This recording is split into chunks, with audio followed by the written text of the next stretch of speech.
Hello guys, welcome again to my channel. Selamat datang lagi di channel gua Auto Apocalypse. Di kesempatan kali ini gua mau ngebahas satu hero yang DPS assassin, tapi gimana ya? Belum terlalu meta untuk saat ini. Jadi kita akan ngebahas worth it nggak seandainya kita ngehabisin resource kita untuk build hero satu ini. Mungkin kita langsung aja. Jadi ya gua mau ngebahas hero Tamamo. Tamomo ini memang ya secara bentuk gua pribadi demen banget ya. Tapi ya seperti yang kalian tahu, Tamomo ini jenis kelaminnya nggak diketahui ya guys ya. Dia hero Hode yang dimana single DPS juga mirip dengan Lucy. Jadi buildnya pun sebetulnya mirip-mirip juga dengan Lucy. Cuman Tamamo ini hero yang sangat tergantung oleh timnya. Jadi dia tidak bisa membekukan lawannya sendiri sebelum turn dia jalan. Artinya kalau kalian melihat pasifnya itu, maksud penjelasan gue adalah Tamamo ini akan menjadi lebih maksimal dan akan lebih sakit jika saat dia jalan itu ada target lawan yang sudah beku duluan. Kalau kalian lihat ultimate-nya itu 550% multiplier strength-nya ke single target, tapi kalau musuhnya dalam keadaan beku artinya damage-nya dikalikan 2. Kebayang nggak kalian 1100 multiplier strength itu memang sih menjanjikan. Tapi jika kalian telah lebih jauh, sebetulnya ini mirip dengan Lucy, di mana Lucy bisa act again 2 kali serangan juga dengan total energi yang bisa lebih hemat. Jadi Lucy kalau dia critical kan itu akan menghasilkan 2 energi yang balik ke dia. Jadi yang awalnya ultimate 3 energi itu jadi cuman ya hitungannya cuman kehitungan 1 energi. Sementara Tamamo itu hitungannya 3 dan kalau musuhnya mati itu cuman balik 1. Dan Lucy punya pasif talentnya itu menaikkan critical damage. Jadi setiap kali dia critical damage itu akan lebih tinggi dibandingkan dengan unit-unit assassin lainnya. Nah sedangkan Tamamo dia nggak mempunyai kemampuan itu. Artinya walaupun 2 kali attack Tamamo dan dua-duanya critical dibandingkan dengan 2 kali attack Lucy dua-duanya critical, gue pribadi sih menganggap lebih tinggi damage Lucy ya seharusnya ya dengan talent dari critical damage tadi. Yang menjadi nilai jual dari Tamamo adalah ya selain tampangnya. Kalau kalian lihat talentnya di bintang-bintang tinggi, gua kasih lihat contohnya di bintang 5 ya. Di bintang 5 itu pasifnya itu sudah aktif sejak awal battle dimulai. Jadi menaikkan physical evasion serta magical evasion itu 120% untuk 1 turn. Ini nilai yang gede banget dan buat informasi aja, physical evasion dan magical evasion itu salah satu status yang susah banget untuk didapatin bersamaan di game ataupun di equipnya. Jadi ini wow banget kalau kita lihat dari talentnya. Dan ini udah otomatis aktif. Sedangkan kalau di bintang 3 dan bintang 4, Tamamo harus bunuh satu hero dulu baru talent ini bisa aktif. Sedangkan ini udah langsung aktif sejak awal. Dengan kata lain, selama 1 turn itu Tamamo udah invincible lah, nggak bisa disentuh oleh physical ataupun oleh magical damage. Dan seandainya tiap turn dia bisa bunuh hero lagi, artinya setiap turn dia akan invincible. Dan kebayang nggak kalian seandainya kalian berhasil ngelimit break ini, dalam 1 turn dia akan naikin 200% di turn pertama. Gue nggak pernah sih ketemu unit yang gila-gilaan build accuracy sampai 200%, gue nggak pernah ketemu. Paling tinggi 100-an. 100 itu udah tinggi banget. Jadi ya ini bisa dibilang dia akan invincible, nggak bisa disentuh sama sekali baik oleh magic ataupun oleh physical. Dan dia punya satu pasif tambahan lagi, dimana setiap kali ada kawan dia yang mati di tim dia, nah pembunuh kawannya itu akan kena beku juga, kena frost. Jadi dia bisa mengaktifkan ultimate-nya lagi juga untuk damage yang lebih kuat. Selanjutnya kita ngebahas tentang itemnya dulu. Jadi senjata udah jelas yang paling bagus adalah FOG ya, atau Funeral of Gods. Jadi ini meningkatkan DPS single targetnya. Ini nggak usah didebatkan lagi, udah jelas ini yang paling bagus ya, sama kayak Lucy. Kecuali kalian punya The Chosen. The Chosen itu ya menurut gue sih itu masih equip yang paling bagus untuk assassin. Tapi The Chosen ini punya kelemahan dimana dia hanya untuk yang lagi guard aja. Sedangkan Tamamo ini kan kita ngincarnya yang lagi freeze ya, otomatis seharusnya tidak bisa di guard oleh targetnya. Jadi kalau The Chosen menurut gue kurang efektif ya dibandingkan dengan FOG. Untuk helmnya udah pasti wing helmet, dan kalau bisa yang ada semuanya ini, kalau bisa ada prefixnya, naikin critical damage atau menaikkan critical chance dia. Untuk Elmo sih bebas aja menurut gua. Jadi Elmo Assassin gua pribadi sih nggak terlalu menduliin karena nggak ada yang wow banget. Elmo Assassin malahan lucu, kayaknya bukan untuk menaikkan damage dia ya, tapi lebih untuk ke survivalnya. Jadi ya sesuai fungsinya, Elmo memang untuk menaikkan survival. Ada yang untuk memberikan debuff kepada orang yang nyerang dia, ada yang ketika dia mati dia akan meledak, ya macam-macam sih. Tapi ya intinya Elmo nggak terlalu masalah.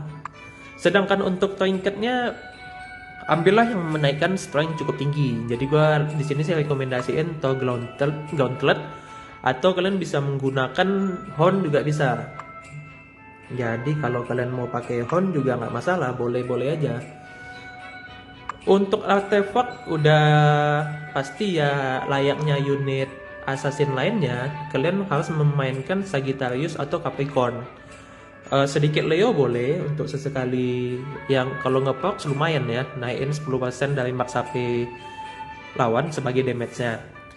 Dan untuk sub statusnya, nah jadi Tamamo ini assassin yang agak unik, dimana kalau assassin lain kalian mengutamakan top speednya, sedangkan untuk Tamamo kalian nggak usah gitu-gitu banget mengejar speed. Kenapa? Di sini ada alasannya. Sesuai dengan pasif dari ultimate-nya Tamamo, ketika lawan beku dia mukulnya akan naik damage-nya 2 kali lipat. Jadi kalau Tamamo kalian jalan duluan, lawan nggak ada yang beku dong. Otomatis nggak ada target yang empuk yang bisa ditarget. Nah, beda halnya dengan Tamamo jalannya belakangan, dia bisa nunggu lawannya ada yang beku baru dia bisa milih targetnya.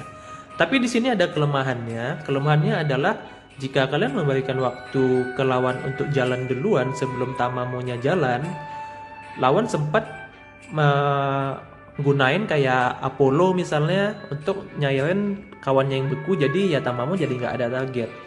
Intinya adalah Tamamo mesti jalan 1 turn sebelum kawannya yang akan membekukan lawannya. Mungkin agak membingungkan, jadi gue kasih tunjuk aja.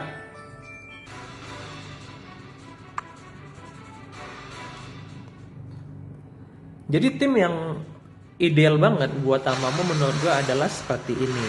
Nah, kenapa gue bilang ini ideal banget? Pertama, kalian bisa memainkan 5 buff elemental water untuk meningkatkan efisiennya juga.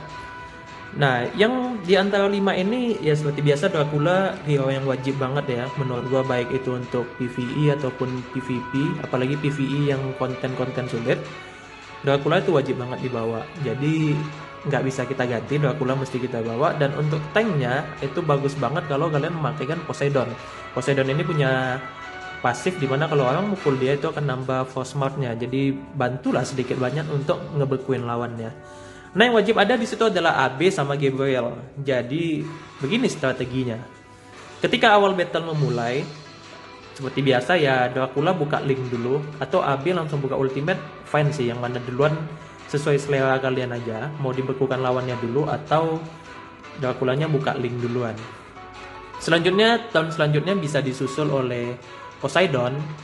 Poseidon menurut gue lebih bagus jalan setelah AB. Kenapa? Karena AB ini kan dia ultimate-nya agak susah kita harapin kalau seandainya beku semua. Jadi kalau seandainya Poseidon bisa jalan setelah AB, kalian bisa lihat bekunya kali ini kalian hoki atau tidak. Kalau seandainya bekunya hoki, Poseidon bisa nyimpan tahunnya untuk tahun kedua nanti. Tapi seandainya tidak ada DPS lawan yang kena beku dan posisi kalian cukup terancam, kalian bisa mengandalkan tahun Poseidon. Ya, jadi bisa untuk membantu 2 lapis lah pertahanan kalian supaya nggak langsung wipe out tim kalian. Nah, yang paling penting adalah turn di keempat dan kelima. Speed Gabriel nggak boleh terlalu kencang, sedangkan speed Tamamo nggak boleh terlalu lambat. Jadi 2 unit ini mesti dempet banget urutannya. Jadi ketika si Gabriel ngeluarin skill nambah stack skill debuff lawan, jadi skill 2-nya ya kalau gua nggak salah, itu naikin debuff lawan.